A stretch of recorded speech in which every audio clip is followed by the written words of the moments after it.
오늘 현재 소비를 더하고 싶어서 오늘 소비 C1을 주어진 소득 Y1보다 더하고 싶어서 차입을 하려고 해도 차입할 때 적용되는 이자율이 매우 높아진다면 그럼 예산선이 달라질 수 있습니다. 이자율이 높아질 때, 자, R이 상승할 때 예산 제약이 어떻게 달라지는지 한번 생각해 볼 텐데요. 자, 이 그림 보시기 전에 이거부터 한번 생각해 보시죠. 자, 제가 지금 이만큼의 현재 소득과 이만큼의 미래 소득을 가지고 있습니다. 현재 소득과 미래 소득을 가지고 있습니다. 자, 저축하는 경우부터 한번 생각해 보죠. 저축을 할 때 지금 이자율이 R이었었어요. 자, 이렇게 현재 이자율이 R이었습니다. 자, 그런데 저축할 때 이자율이 높아져요. 자, 무슨 뜻인지 생각해 보죠. 제가 현재 소득이 Y1만큼 있는데, 자, 이만큼을 저축을 합니다. 자, 이게 소비, 이쪽은 소비니까요. 예. 반대 방향으로 가면, 이쪽으로 가면 소비가 증가하는 거고, 이쪽으로 가면 이제 저축한다고 생각하시면 되죠. 오늘, 내일이니까. 자, 이만큼을 제가 저축을 했습니다. 자, 그럼 다음 기회에 이자율이 높아졌으니까 다음 기회에 더 많이 돌려받아야 되잖아요. 원금은 동일하지만 이자율이 상승했기 때문에 이자 소득은 전부 다 더 늘어나게 될 거예요. 그래서 이자율이 상승하기 전에는 제가 제 이자와 원금을 합쳐서 이만큼을 돌려받게 되지만 미래에 이제 이자율이 상승하게 되면 더 많이 돌려받겠죠. 이만큼을 돌려받게 될 거예요. 자, 그렇다면 이자율이 상승했을 때 예산선이 이쪽으로 이렇게 피봇한다고 하죠. 이렇게 로테이트 할 거라고 우리는 예상할 수 있겠죠. 이자율이 상승하면 예산선이 이렇게 이동합니다. 부존점을 중심으로. 부존점은 사실 내가 나의 출발점이기 때문에 이게 바뀌지는 않아요. 나의 소득은 현재 Y1, 미래의 Y2이기 때문에 이 점 자체가 흔들리지는 않습니다. 다만 여기에서 내가 저축을 시도하면 그때는 이랬던 예산선이 이제 바깥쪽으로 이동할 거고요. 자, 그러면 빌릴 때는 어떻게 될까요? 빌릴 때 똑같습니다. 자, 이자율이 바뀌기 전이라고 한번 생각해 보시죠. 제 부존점이 여기였었어요. 여기가 Y1이에요. 자, 이제 제가 소비를 한 단위 더하기 위해서 이제 이만큼을 빌렸습니다. 자, 그러면 미래에 갚아야 되는 금액이 얼마만큼이냐면 이자를 포함해서 요만큼을 제가 갚아야 되겠죠. 그렇죠? 제가 오늘 이만큼을 빌렸고, 자, 이게 내일의 소득 Y2입니다. 자, 이만큼을 빌렸다면 내일이 되었을 때 얼마만큼을 갚아야 되냐면 이자를 포함해서 이만큼을 갚아야 되겠죠. 그렇죠? 자, 그런데 이자율이 높아졌어요. 그러면 전보다 더 많이 갚아야 됩니다. 예를 들면 자, 이만큼을 갚아야 되는 거죠. 이만큼을. 자, 전보다 더 많이 갚아야 됩니다. 그 뜻은 무슨 뜻이냐면 똑같은 금액을 빌렸는데 전보다 더 많이 갚아야 되기 때문에 빌리는 경우에도 이자율이 높아진다면 이렇게 예산선이 아래쪽으로 피벗하겠죠. 로테이트 합니다. 그래서 정리해 보면 저축을 하는 경우에도 미래에 이자와 원금이 늘어날 테니까 예산선이 이렇게 바깥쪽으로 이동해요. 그 다음에 만약에 내가 차입을 하게 된다면 예산선은 이전 예산선보다 밑에 쪽에 이렇게 있겠죠. 그래서 예산선이 이쪽 방향으로 이렇게 로테이트 합니다. 부존점을 중심으로. 부존점은 바뀌는 게 아니니까요. 이렇게 로테이트 하게 됩니다. 자, 이제 우리가 무슨 얘기를 하고 싶냐면 저축할 때의 이자율은 달라지지 않아요. 하지만 차입을 할 때 이자율만 엄청나게 높아지는 경우를 생각해 보겠습니다. 그러니까 차입할 때 이자율이 저축을 할 때 이자율과 동일한 상태였었습니다.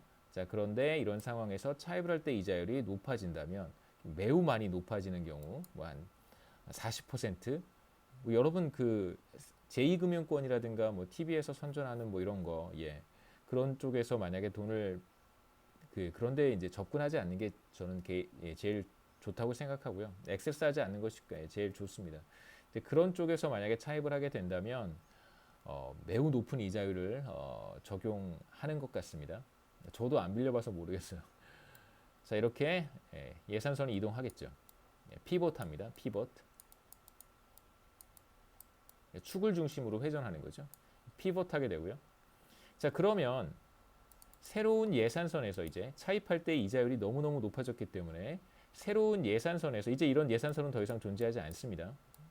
이런 이자율이 적용되지 않으니까요. 이게 비교적 현실적인 얘기라고 할 수 있잖아요. 지금 우리는 무슨 얘기를 하고 싶냐면 퍼머넌트 인컴 하이퍼서시스와 라이프 사이클 모형이 성립하지 않는 이유가 모형 자체의 문제가 아니라 모형이 가정하고 있는 모형이 채택하고 있는 어떤 가정 때문인데 그 가정이라고 하는 것이 바로 빌리고 빌려주는 이자율이 일정하잖아요. 실제로 그렇지 않으니까 만약 그렇지 않다면 뭐가 달라지는지를 보고 싶은 거예요.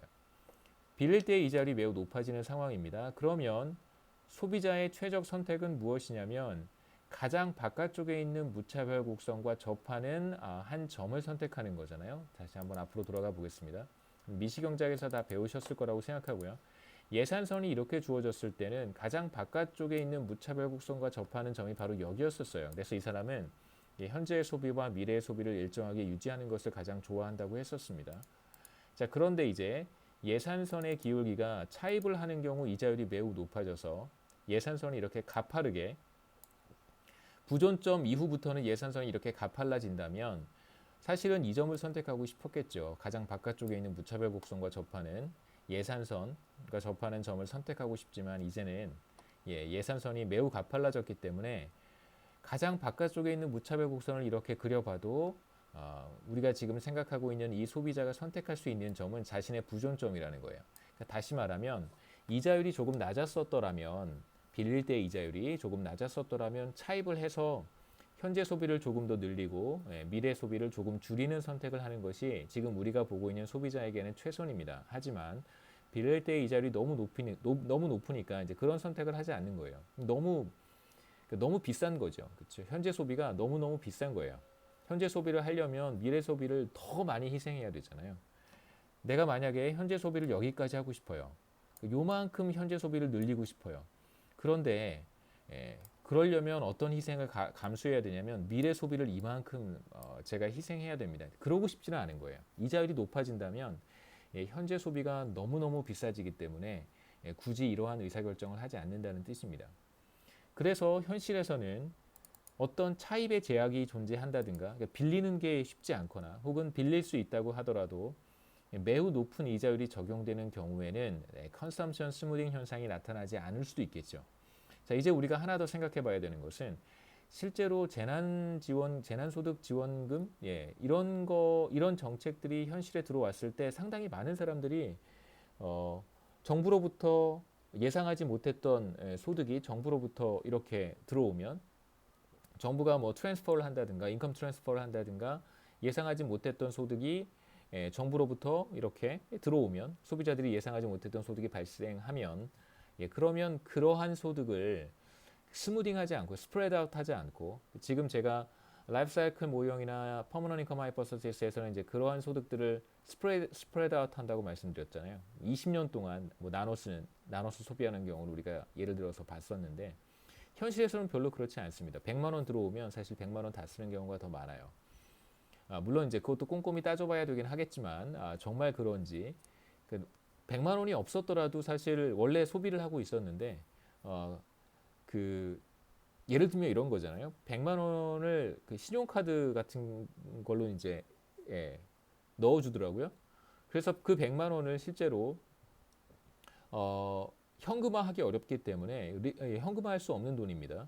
현금화할 수 없기 때문에 실제로 자신이 가지고 있는 실제 캐시, 자신이 가지고 있는 소득은 나중에 쓰고요. 그건 이제 캐시니까 정부가 준 이제 재난지원금을 우선적으로 소비하는 경우도 있을 수 있습니다. 그것은 유동화할 수가 없잖아요. 현금화할 수 없기 때문에 이제 이런 의사결정도 할 수 있기 때문에 물론 조금 애매합니다만 자 우리가 여기서 봐야 되는 것은 자 이러한 상황에 처한 사람한테 현재 세금을 환급해 준다든가 현재 소득을 잠깐 늘려주면 그게 다 소비로 연결될 수 있다는 걸 우리가 한번 보도록 하겠습니다. 시간이 다 돼서요. 저희 IS 커브가 조금 길어지는 좀 느낌이 있긴 있지만, 그래서 다음 동영상에서 이어서 이 부분 분석을 하고 이제 IS 커브를 마치도록 하겠습니다.